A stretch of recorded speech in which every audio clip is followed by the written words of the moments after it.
বান্ধৱীসকল আপোনালোকে ভালে আছেনে সকলোৱে? আজি ভাত খালেনে নাই বাৰু?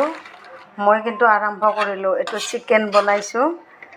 আজি মোৰ সৰু ল'ৰাৰ লগৰ দুজনমান আহিছে, সিহঁতক মানে অলপ বনাই খুৱাব লাগে বোলে। এইটো বনালোঁ মই চিকেন। এনেকৈ দিছোঁ মই চিকেন দিছোঁ, বেঙেনা ফ্ৰাই দিছোঁ, অকণমান চাটনি দিছোঁ, এয়া পাপৰ এটা দিছোঁ। এয়া এনেকৈ এই তিনিখন থাল সিহঁতক লগি বনাইছোঁ। আৰু লগতে দালিটো মই এনেকৈ দিছোঁ, ইয়াতে দালিটো লৈ খাব। সিহঁতক এটা এখন দি দিছোঁ, দালিটো এনেকৈ লৈ খাব ইয়াৰ পৰা। আৰু এইটো চালাডটো মই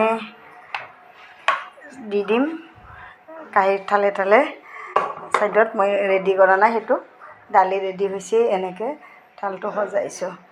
আপোনালোকেও এনেকৈ সজাই দিয়েনে? আচাৰটো দিব পাহৰিছোঁ দেই।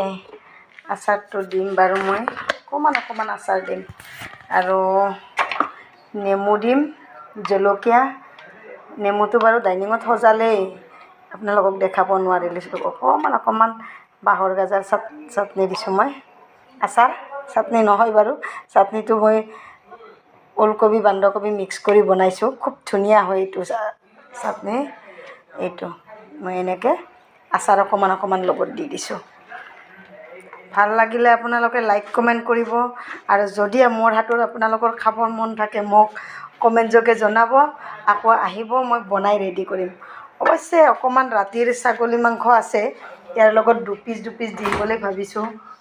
এতিয়া যিয়ে খায়, এতিয়া এইখিনি ছাগলীৰ মাংস, এইখিনি দালিৰ আচলতে এইখিনি ছাগলীৰ মাংস, দুপিচ ছাগলীৰ মাংস দি দিম। আজিলৈ ইমানতে। চাই থাকিব, লাইক কমেণ্ট কৰিব।